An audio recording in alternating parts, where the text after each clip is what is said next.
तो फ्रेंड्स, अगर आपको इस नोटिफिकेशन के बारे में पता भी है तो वीडियो को एंड तक जरूर देखना, बिकॉज माय मोटिव इज कि आपको पता लगे कि किसी चेंज से पहले उसका क्या इफेक्ट था, अभी अमेंडमेंट क्यों आई है, इसका रियल बेनिफिट हमें मिल भी रहा है या नहीं। So let's start.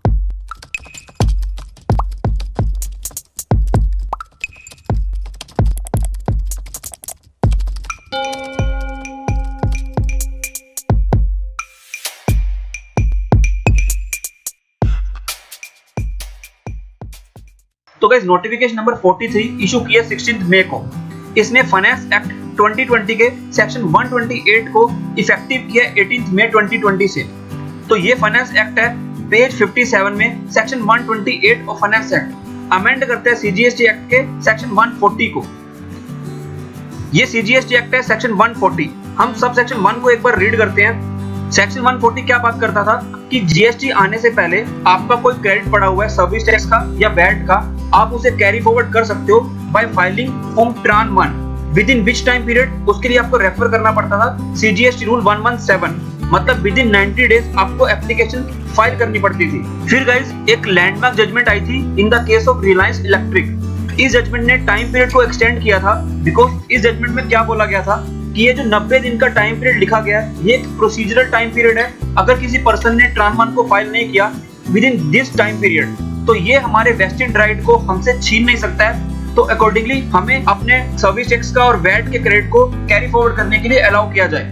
But guys, क्या हम ये कह सकते हैं कि हम क्रेडिट को कभी भी कैरी फॉरवर्ड कर सकते हैं? तो गाइस, ऐसा नहीं है। इसके लिए आपको टाइम पीरियड रेफर करना पड़ेगा एज पर लिमिटेशन एक्ट। मतलब आप अपने ट्रान 1 के क्रेडिट को कैरी फॉरवर्ड कर सकते हो विद इन 3 ईयर, जब से जीएसटी आया था। मतलब फाइल कर सकते हो एप्लीकेशन 30 जून 2020 तक। इस जजमेंट की एक्सप्लेनेशन का लिंक आई बटन पे लग जाएगा, आप जाके देख सकते हो। तो गाइस, सबसेक्शन 1 क्या बोलता है? A registered person shall be entitled to take the amount of CENVAT credit carry forward in the return relating to the period जो जीएसटी से पहले था, मतलब 1 जुलाई 17 से पहले, under the existing law in such manner as may be prescribed. As may be prescribed मतलब जो सीजीएसटी रूल में टाइम पीरियड दिया हुआ है 90 डेज का। फिर फाइनेंस एक्ट के सेक्शन 128 को इन्होंने इफेक्टिव कर दिया, जो सीजीएसटी एक्ट के सेक्शन 140 को बैक डेट से अमेंड करता है। After the words existing law इन्होंने लिख दिया विद इन सच टाइम। अब इसका मीनिंग क्या है? विद इन सच टाइम क्यों लिखा गया? विद इन सच टाइम मतलब जो एक रिसेंट दिल्ली हाई कोर्ट की जजमेंट आई है in the case of Reliance electric, उस जजमेंट ने इसी लूप होल के बेसिस पर डिसीजन लिया कि एक्ट में कोई टाइम पीरियड प्रिस्क्राइब नहीं किया हुआ, सिर्फ सीजीएसटी रूल में बताया हुआ टाइम पीरियड। तो इसी लूप होल को देखते हुए हाई कोर्ट ने डिसीजन लिया कि आप क्रेडिट को कैरी फॉरवर्ड कर सकते हो 30 जून 2020 तक। सो फिर गवर्नमेंट ने क्या किया?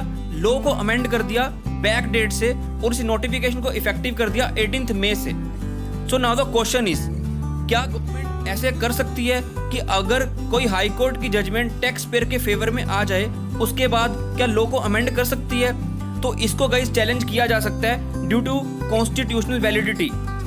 एंड सेकंड, जब ये रिलायंस इलेक्ट्रिक की जजमेंट आई और जब ये नोटिफिकेशन इफेक्टिव हो रही है, इस बीच में अगर किसी टैक्स पेयर ने ट्रान 1 को फाइल किया होगा, क्या उसको बेनिफिट डिनाई किया जा सकता है? तो आई गेस गाइस नहीं किया जा सकता, उसको बेनिफिट इसका मिलेगा। So the whole conclusion is